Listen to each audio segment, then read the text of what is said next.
Maralyne. I currently live in Arnprior, Ontario, and I'm going to be doing a brief review of the novel Americanah by Chimamanda Ngozi Adichie. So let me see. I was first drawn to the novel because of my initial experience in African literature being Chinua Achebe, and of course his novel Things Fall Apart. I read that when I was in high school and was inspired, I think, by the style of writing and the characters being so unique from those I'd come across in Western literature. So when I had the opportunity to read more of Adichie's work, I started with her other novels, The Half Yellow Sun, and a friend actually recommended Americanah to me. Again, I think I was very heavily influenced by Black American authors as well. And so this bridges that reality of the African writer and the Black literary experience of so many others like Ralph Ellison and Richard Wright, who wrote Native Son, of course. Um, and Invisible Man, I think, is probably the one that most closely interplays with this novel. So if you're a fan of that piece, I think you would also enjoy Americanah. Now, to get into the dynamics of the book, it is a love story at its core. And I think it's interesting that Adichie has chosen star-crossed lovers to use as a platform to discuss the racial experience in the United States, or the racialized experience, I should say. What we find are two teenage lovers in Nigeria during a military dictatorship who must leave for their own survival, for their own well-being, and so they're pushed apart by the realities of where they live and who they are. And of course, that's such a universal story. I think we all can identify and appreciate and love that young love, and sort of the sadness of it. And then we follow the female character, Efemuli, pardon my pronunciation, and we see her come to the United States and for the first time recognize her Blackness in a new way. And this was something that I identified with in a sense because maybe in the opposite, I was born in Canada, my mother was born in Canada, my mother's mother was born in Canada, 9 generations of us actually.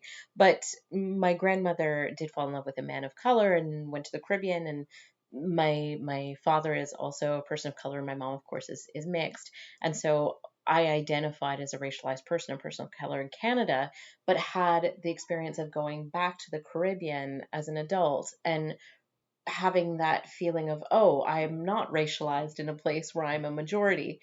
So this novel really digs into the experience of a Black woman coming to the States and for the first time being identified as Black. She's Nigerian, she's of her tribe, she's African, but in the United States, she's Black first and foremost. And there's these stereotypes and realities written on her body and in her hair, and every part of her is etched with meaning by the society that she had no part in, whether by Black peers of different ancestry or white American culture. And there's this dialectic that occurs for her, fighting her internal narrative of who she is and coming from a Black nation and having pride in her own identity and sense of being challenged by, well, no, first and foremost, you're Black when you're in the United States, and how painful it is to go through that.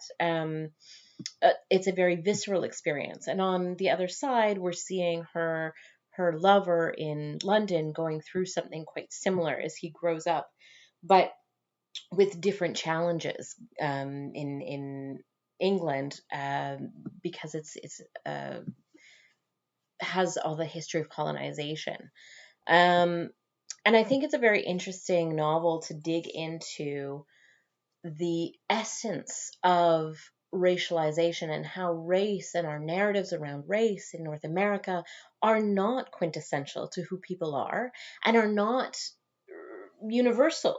These are very specific time and place stereotypes and ideas that are cultivated by a society attempting to uphold white supremacy, and desperately in some cases upholding white supremacy.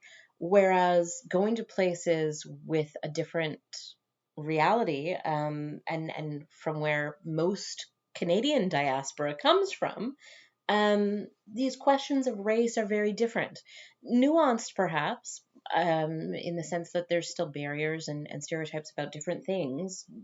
Religion comes to mind, the languages we speak.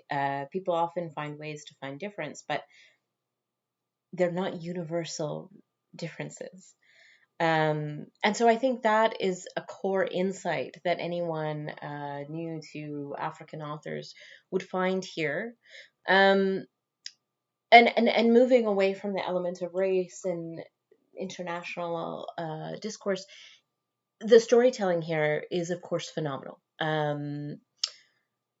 This is an author who weaves a narrative between human feeling and emotion with natural surroundings and other people's input, and creates a story not only from a single narrator, but something that's imbued with the views of the community that surrounds that individual. Things that come to mind are having hair done in a salon. The main character, she finds a salon and finds a home there with Nigerian soap operas in the background, and this sense of place. Whether you're familiar with anything of that culture, you as a reader also find your sense of place and can sit with this young woman and feel a sense of identity with her experience in the novel. And I think that's a true talent of a storyteller, to be able to grip the reader, and pull them into the story, because those emotions can be played with in language so effectively. It's a stunning novel in that respect. Um, there's lots of places to go from Americanah as well. There's so many other books that she has written, and of course her TED Talk on YouTube. If you're on YouTube watching this, she says all of these things much better than I can. I highly recommend looking up some of her talks. She's an incredibly wonderful speaker, and her storytelling, of course, comes through there as well. Um, and if you're looking for other books of hers, there's as I say, the Yellow Half Moon Sun, and a few others that I think if you Google her, you'll be able to find. Maybe there'll be a list under here somewhere as well. And yeah, I thoroughly enjoyed the novel, and I imagine you will as well.